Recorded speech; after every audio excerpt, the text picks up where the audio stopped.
성천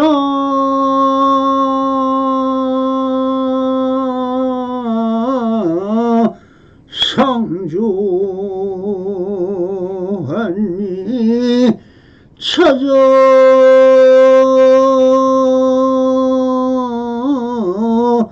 통시며 수저 석주하니 입체와 캐진이더라 나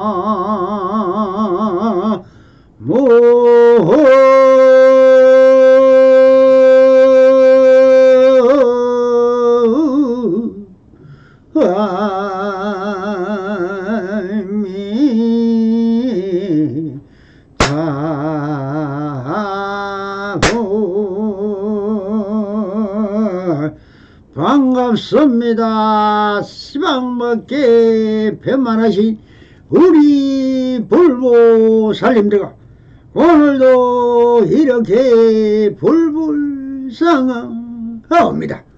평상심이 또입니다. 언제나 안심인명하시어서 본불본락하옵소서.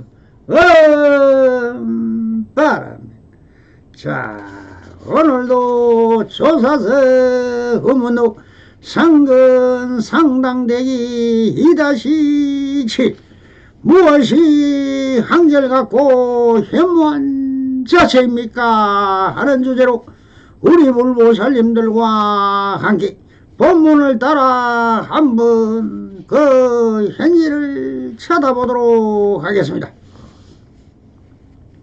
한 스님이 후문선사에게 물었다.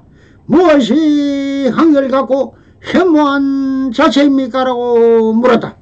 무엇이 한결같고 현무한 것은 무엇을 말하는 것입니까? 현무한 자체는 바로 반요지계인 것이죠. 그런 마음수행에서 흔히들 말하는 수행의 52기 행위들을 말합니다. 십신, 십주, 십행, 십회야, 심지, 십지, 등각, 요각으로 나누어 부처님의 말씀하셨다. 그 현무한 것은 바로 묘각을 말하는 것입니다. 그럼 묘각은 무엇인가? 대주선사의 도노입 도요문론에서는 이렇게 말씀을 하십니다. 도노입 도요문론 15-1 등각 묘각의 경에 이르기를 등각 묘각이라고 하니 무엇이 등각이며 무엇이 묘각입니까? 색에 적하고 공에 적함이 등각이요 두 가지 성품이 공한 까닭에 묘각이라고 하며 또 이르되 깨달음이 없음과 깨달음이 없음도 없음을 일틀어 묘각이라고 하느니라고 했습니다. 조금 풀어서 해석해보자면 등각과 묘각은 52 중에 맨 마지막 구경각을 말합니다. 어떤 것이 등각이고 어떤 것이 묘각이냐고 묻는 말이 대주 선사님께서는 등각은 색에 적하고 공에 적한 것이 등각이고 묘각은 색과 공의 성품이 공한 도리를 깨달은 것을 말한다고 하셨습니다. 색에 적하고 공에 적한다고 하는 것은 공이고 색이고 색이고 공임을 깨친 것을 말한다. 반야신기에서 색적시공 공적시색을 말한다. 조사 선문에서는 이런 것을 상조라고 합니다. 묘각 구경각은 색이나 공의 성품도 공한 이치를 깨달은 것을 말한다는 대주선사님의 말씀입니다. 불교는 말이나 글로서 깨달은 경지를 알려고 하면 이해가 되지를 않기 때문에 몸소 수행을 하여 체득 체험을 내보아야 한다. 물맛을 알려면 직접 먹어보면 아는 것과 같다. 여기서 그럼 수행을 마친다는 것은 등각과 묘각에서 깨달음도 없다는 것을 알아차려 지금 여기 있는 그대로를 인정하면 정각이라고 했습니다. 그럼 정각인 바로 깨달음에 대하여 정범 스님의 꿈에서 내가 부처로구나 하는 설법을 소개드립니다. 꿈을 깨니 내가 부처로구나. 정범 스님 깨달음의 세계를 말하는 정각, 화엄경은 부처님의 정각을 말만 경전이에요. 정각은 부처님의 깨달은 세계를 말하는 것입니다. 정각을 이루면 정각지신이라 합니다. 바르게 깨달은 지혜의 몸을 얻는 것이며 이 상태를 바로 무념의 상태죠. 좋고 싫다 이런 생각이 기울되지 않아요.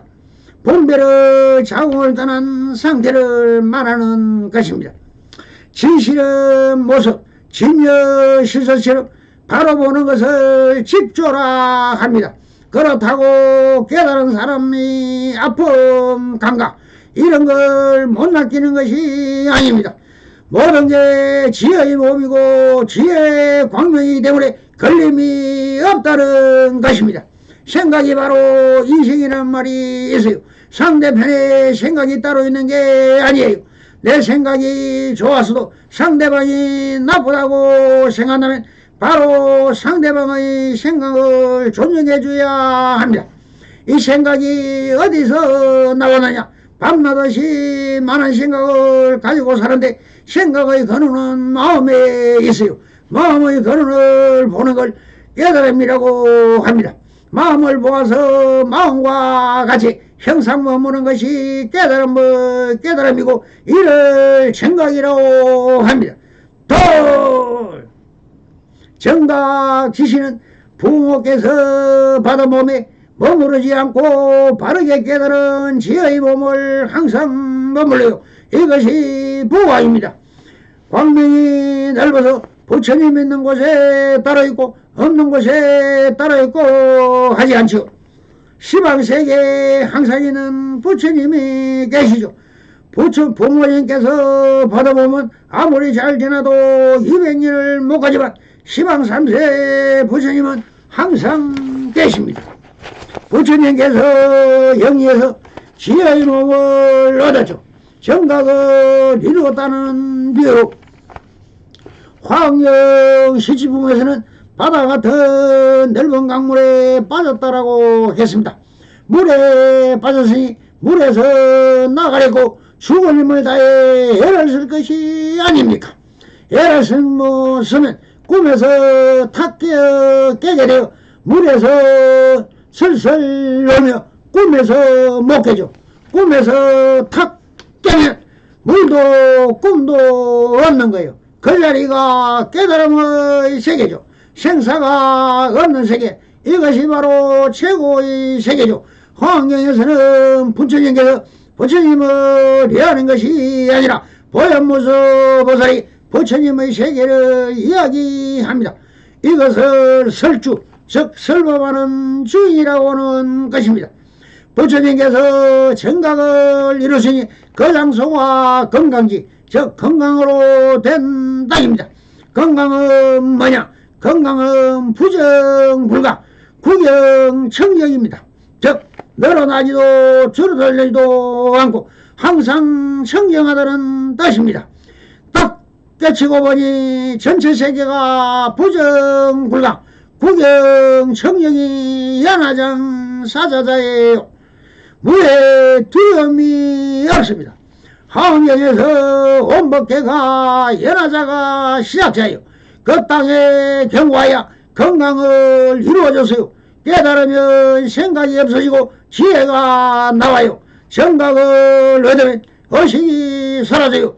의식은 자기 경험에 의해서만 하는 허망한 생각이 이게 망념이라고 합니다. 정각을 얻으면 이런 의식은 싹 없어지고 지혜만 나타나요. 생각이 바뀌어서 지혜로 충만한 정각의 세계가 되는 것입니다. 이를 성각, 묘각, 정각, 원각, 대각이라고 하는데 모두가 깨달음을 말하는 거예요. 이행은 있다 없다, 보인다 안 보인다, 지옥과 극락, 안다 모른다, 이런 이분법을 이야기하는 것입니다. 정각은 번뇌망상이 다 끊어진 상태를 말하는 것입니다. 법성계에서도 탐진치가 기본인데 계속 구하는 겁니다. 전부 의심하고 잘난 체하고 자기 소견을 내고 화내고 욕심내고 이것이 아주 근본 망상이 되는 것입니다. 수행자의 망상에는 단망망상이 있어요. 망을 끊고 진리를 구하고자 하는 마음이죠. 이렇게 단망이 눈앞에 가리면 꺼내려고만 하지 생각지가 안 나오는 거예요. 이렇게 깨달아야 하는가? 문제는 깨달아야 합니다. 이런 망을 끊고자 하는 생각이나 좋은 걸 구하고자 하는 생각이 녹아지면 식망상이라고 합니다. 망상은 쉬는 게 됩니다. 이는 자기의 마음을 돌아보는 것이죠. 죽느냐 사느냐 이런 생각을 하는 것이 전부 망상입니다. 진여 실상을 보면 무념직조입니다. 오니다 공함을 조견하면 바로 깨닫는 것입니다. 꿈을 깨면 건만입니다. 생각 사라지면 건만이죠. 그런데 이게 참 문제입니다. 무엇을 생각해도 생각뿐입니다. 오직 근심 걱정하는 생각뿐입니다. 그걸 부처님이 깨달은 것일 뿐입니다. 마음밖에 법이 없습니다. 캄캄하게 자기 귀신이 있을 것이나 생각하고 두려워해요. 불을 탁 켜면 귀신이 없습니다. 불 켜기 전에는 무섭고 오그라드는데도 귀신이 있을 것이라는 생각이 있을 뿐입니다. 인생이 해야 할 일은 이것입니다. 자기 생각이 자기를 괴롭히고 생각의 감옥에서 살고 있습니다. 나쁘다고 생각하는 생각이 있을 뿐입니다. 아들이 아버지한테 뭐라고 말했다고 화를 내요. 그때는 말이 문제가 아니에요. 아들놈이 어떻게 그럴 수가 있냐. 괘씸한 생각에 괴로운 것입니다. 같은 말을 손자가 하면 안 괴로워요.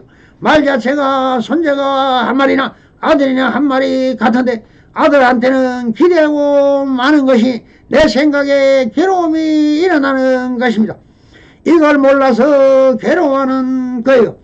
그러니 우리도 죽음을 무서워하는 우리의 생각이 무서운 거예요. 죽음이 뭔지도 모르고 무서워하지도 사는 것 뭔지도 모르고 집착해야 삶에 집착할 만한 가치가 있는 것이 아니고 내 생각이 삶에 매달려 있는 것입니다. 이런 두 가지 생각이 없어지는 게 정각입니다. 무상법을 통달했다는 의미를 가지고 있어요. 모양은 다르지만 본성은 다르지 않습니다. 중생의 형상만 보는데 형상을 보며 이슬 구름 얼음이 다르지만 본성으로 본다면 다 물입니다. 형상으로 보면 사는 모양이 있고 죽는 모양도 있고 전부 다 차별이에요. 물이나 비를 조사다니던 사람이 물과 비가 다르지 않은 걸 알면 무상법을 통달하는 것이 됩니다. 무상법과 대지혜를 항상 가지고 활동하니 장애가 되는 곳이 없어요. 불을 봐도 활성이 공하다는 것을 아니 두려움이 없습니다. 죽음을 봐도 죽음 자체가 진여실상임을 아니 장애가 없죠. 떠오면 떠올 뿐이고 있으면 있을 뿐입니다. 배고프면 배고픔에 대한 두려움이 사라집니다. 감각이 사라지게 아니라 전부가 그냥 있는 그대로를 볼 뿐입니다. 형상으로 보면 파괴되는 대상이 있는데 실상으로 보면 없어져도 없어지는 게 아닙니다. 얼음이 녹는다고 해서 물이 없어지는 게 아니잖아요. 이 몸을 죽었다고 해서 이 몸의 법성이 없어지는 게 아닙니다. 몸의 본성을 모르니 괴로워하는 것입니다. 요즘 재수 없으면 100살 산다고 해요. 오래 사는 게 수복이라고 하지만 오래 행복하게 살면 건강, 돈, 사랑, 삼박자가 두루 갖추어져야 해요. 가난하고 병들어 혼자 사는 거 고독생, 빈곤생, 질병생이라고 합니다. 하지만 건강, 돈, 사랑 이 세 가지를 갖춘 사람이 많지 않아요. 작년 인생은 금년 인생이 아닙니다. 70인생과 80인생은 달라요. 인생 무상은 항상 있는 겁니다. 작년 인생은 사라져 버렸어요. 꿈꾸는 자와 꿈꾸는 깬 자 같은 방에 있어도 잠에서 깬 사람은 자기 집인 줄 아는데 잠자는 사람은 모릅니다.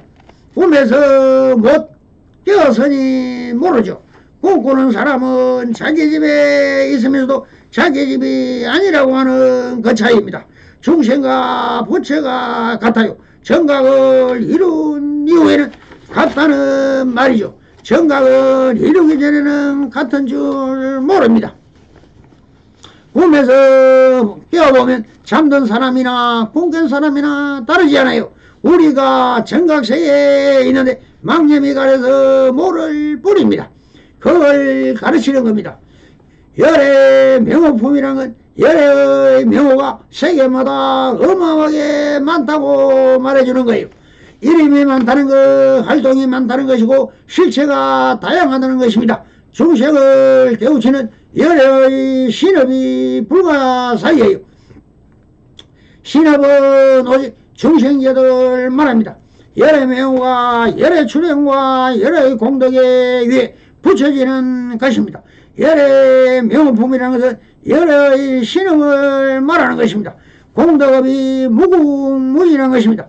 열의 명호품은 결국 이름이 많다는 것이고 공덕이 많다는 것을 말하는 것입니다. 열의 신임이 이렇게 무궁무진하다는 것이죠. 정각 신업, 신업이 넓어지는 것을 의미합니다. 화경에서 말하는 사성 제품은 초기 불교나 대성 불교에서나 괴로움은 뭐고 어디서 생기고 없애려고 하면 어떻게 해야 하고 이런 설명과 차원이 다릅니다. 사바세계는 괴로움을 설명하는 용어가 다양해요. 여기서는 괴로움의 자체를 설명하고 있어요. 화경은 전부 정각세계를 설명합니다. 설법의 내용을 알리려고 하는 것이 아니라 중생을 깨우치기 위함입니다. 깨우치는 것, 성각자, 무이념, 두 가지 생각이 없는 대로 가는 것입니다. 깨달음이 뭐냐?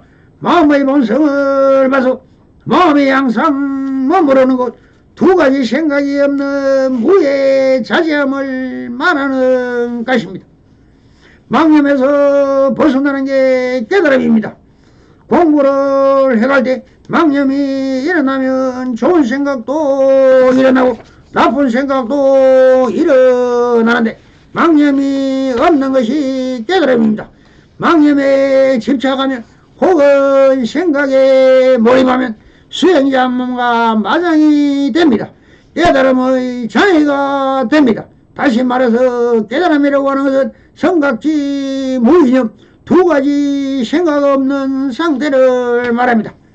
이게 삼세 항상 머물러 시방에 널리 빛나면 깨달음이 되는 것입니다. 가르치는 방법이 공덕으로 가르치니 열의 명호법이라 합니다. 설하고 이듯이 묘각이란 현모한 반야지혜가 솟아가는 무심처를 일컬어 하신 말씀입니다. 그런데 한 스님이 우문 스님에게 묘각을 물었으니 묘각을 더 어떻게 한마디에 항상 일구로 말할 수 있겠습니까? 오직 스스로 터득할 뿐인 것입니다. 그래서 이렇게 말씀을 하십니다. 그대는 한마디의 질문으로는 부족하다라고 바로 어느 도단이다. 내가 지 말로서 묘한 반야지혜를 말할 수 있겠는가라고 하십니다. 그런데 이 학생은 또 이렇게 묻습니다. 무엇이 해모한 가운데 분명한 것입니다고 묻었다. 지금 여기 있는 그대로라고 하지 않고 원문 선생은 한마디 항상 일구를 일러줍니다. 아니다. 지금 여기 있는 그대로는 지금 여기서 펼쳐지는 그대 마음 안에 있다라고 신의 무법이라고 합니다. 그렇다면 이 말에 바로 개하봐야 삼천대 전세계가 바로 내 마음 안에 이구나 하면서 한 소식을 해야 하는데 이런 학생하고는 다시 이렇게 묻습니까? 어떻게 해야 옳겠습니까? 라고 묻는다. 그런 답이 없다는 결론을 내린 온문서는 마루를 날립니다. 빨리 나가거라! 빨리 나가! 남 질문하는데 방해될라! 성불이년 맺으소서. 바람 감사합니다.